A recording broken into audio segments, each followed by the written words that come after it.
If you ever struggle to remember where you put something, take a quick picture of it with your phone before you leave. That way, when your brain forgets, your gallery won't. It's a small trick, but it works every single time. In the fertile farmlands of Anambra State, a man named Okeke woke up before dawn, as he always did. The air was cool, heavy with the smell of wet earth, and the first light painted his small bean field in gold. Farming was not just his livelihood, it was the rhythm of his life, the song he'd inherited from his father and grandfather. For years, his modest plot of beans and maize fed his family and earned just enough to pay school fees for his eldest daughter. Life was never easy, but it was steady. Then, one planting season, something new arrived in his village: glossy, government-endorsed bags of miracle seeds.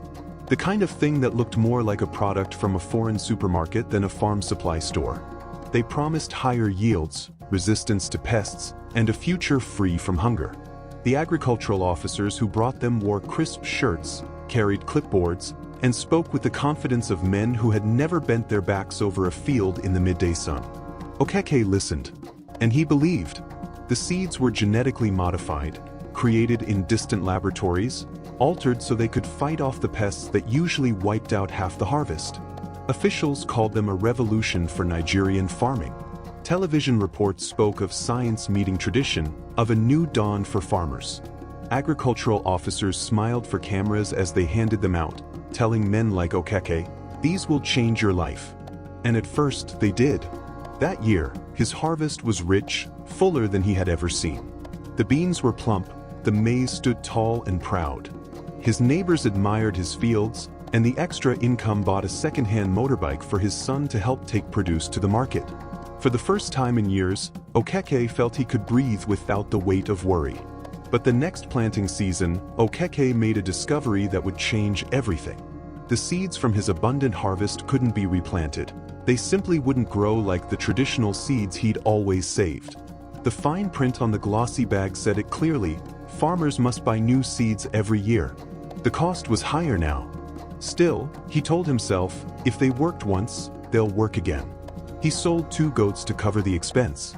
It's stories like Okeke's that remind us why we share them here. If you believe in uncovering truths that most people overlook, subscribe now. Your voice helps these stories reach the world. By the 3rd year, the price of the seeds had gone up again. And this time, the rains betrayed him. They came late then stopped too soon. The miracle beans shriveled in the heat.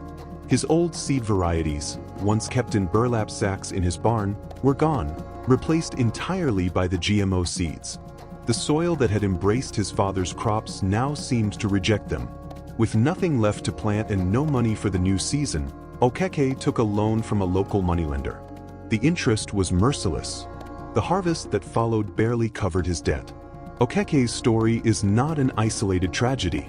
Across Nigeria, farmers have faced the same cycle: dependency on patented seeds they can't replant, rising costs, and soil that no longer favors traditional crops.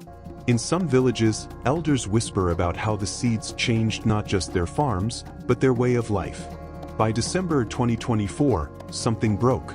In cities and towns across Nigeria, from Lagos to Ibadan, from Enugu to Calabar, thousands poured into the streets. Farmers carried placards that read, "Our seeds, our sovereignty, and food is not for sale to foreign powers." Activists called GMOs food colonialism, warning that if foreign companies own the seeds, they own Nigeria's future. The chants echoed through crowded markets and busy roads. In Anambra, Okeke joined a small local rally. He didn't hold a sign, just stood silently among the crowd, listening as people spoke of farmers driven into debt, of traditional seed varieties disappearing, of a future where every meal came with a price tag set in another country. At the National Assembly, policy experts pleaded with lawmakers: ban GMO seeds before they strip farmers of their independence. They spoke of a future where every plate of food depended on contracts signed in boardrooms thousands of miles away. They warned of a slow erosion of Nigeria's food sovereignty, the quiet kind of control that doesn't need soldiers or weapons. But in July 2025, the government doubled down. In polished press conferences, officials reassured Nigerians that GMOs were safe, well-regulated, and essential to fight food insecurity. They dismissed public fears as myths and misinformation. They said farmers like Okeke were the beneficiaries of progress, not its victims. Okeke watched one of these broadcasts on his small battery-powered TV. The voices on the screen spoke of hope, technology, and the promise of abundance. The voices in his village spoke of debt, failed harvests, and the loss of control over the very seeds that sustained them. Who should he believe? One thing was certain: the seeds in his hands no longer belonged to him. They belonged to a system that could decide at any moment whether his family ate or starved. A system in which the smallest farmer in Anambra and the largest corporation in the world were bound together by a single fragile link. And it wasn't the farmer holding the power. And so the battle continues, between technology and tradition, between profit and people. This is not just about crops. It's about control. And in a country where most people still depend on farming, control over seeds is control over life itself. Because if you control a nation's seeds, do you not also control its people? If this story opened your eyes, subscribe now, not just to hear more, but to join a growing community that refuses to stay silent when the powerful threaten the powerless. The fate of Okeke, and millions like him, might one day be a reality.